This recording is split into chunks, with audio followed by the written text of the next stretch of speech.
this video, I'm going to show you 7 guidelines that will help you grow your fingerstyle guitar playing. Jim Ferris here, sharing my love of fingerstyle guitar and helping you grow as a player. Over the course of my life, I've had a few lessons, but mostly I've done it the hard way, figuring out things for myself. And that's consumed a lot of time.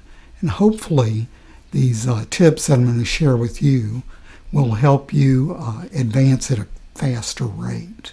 Before we get into these tips, I'd like to say a big thanks for folks who've subscribed and liked and commented on my videos. And that's feedback, lets me know I'm going in the right direction with these. Okay, let's get to the tips. The first one is you have to make a decision that you can do this. I know that seems kind of basic, but when you make a decision and act on that decision, 9 times out of 10 you're going to reach your goal. So that's number 1.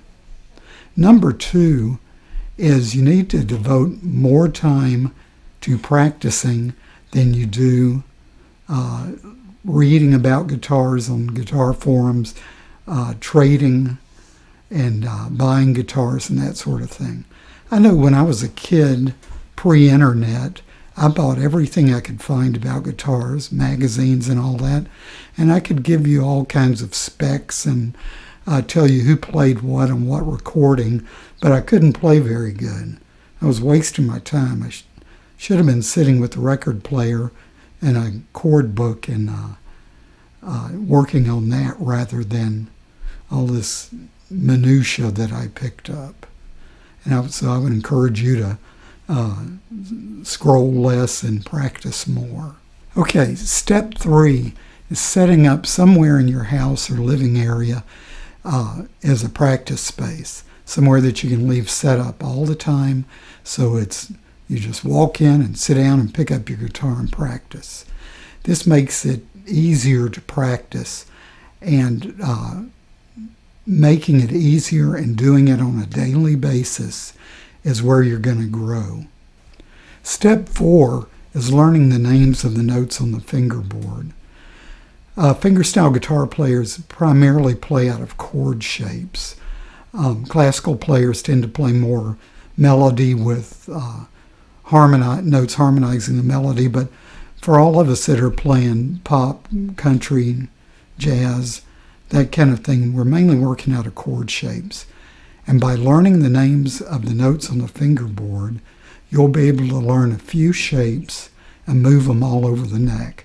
And this will greatly expand your chord vocabulary so that you'll be a more eloquent player. For the 6th step, we're going to start to incorporate some of the chords we already know and move them around. If we all know a C chord, A chord, G chord, E chord, and D chord, chords that make up what's called a cage system, we can move those around the neck. This is a C chord when we play this shape because we have a C, an E, and a G in it, which are 3 notes that make up a C chord. If we move that same shape up here and finger it differently, we've got a D chord because we have a D, F sharp, and an A in it, which are the 3 notes that make up a D chord, and so forth. So make sure you learn know all your caged chords and start to delve into the triads that make them up. And I'm going to do another video on that so we can go into that in depth. Okay, our next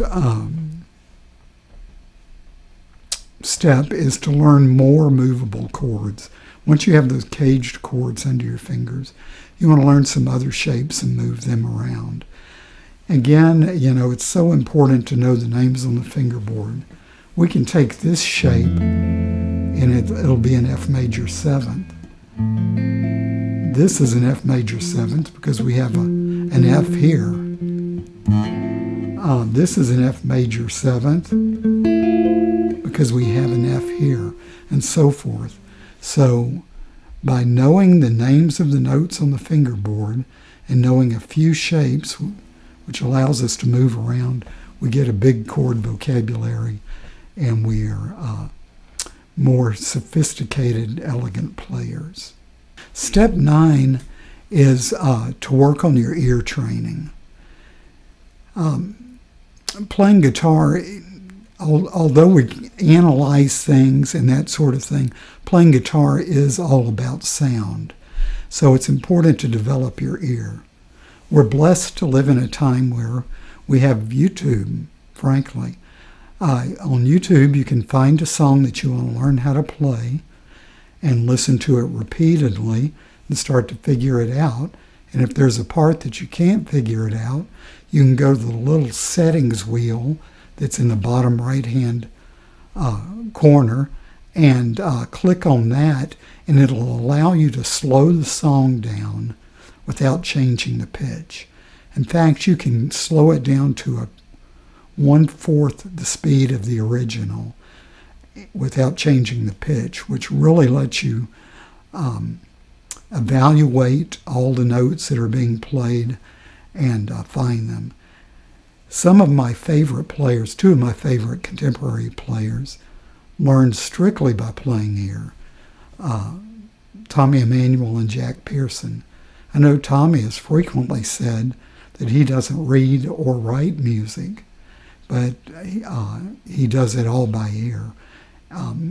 So I think if it's good enough for him, it's good enough for us. Learning songs by ear is going to help strengthen our next step. And the next step is to evaluate and learn common chord progressions.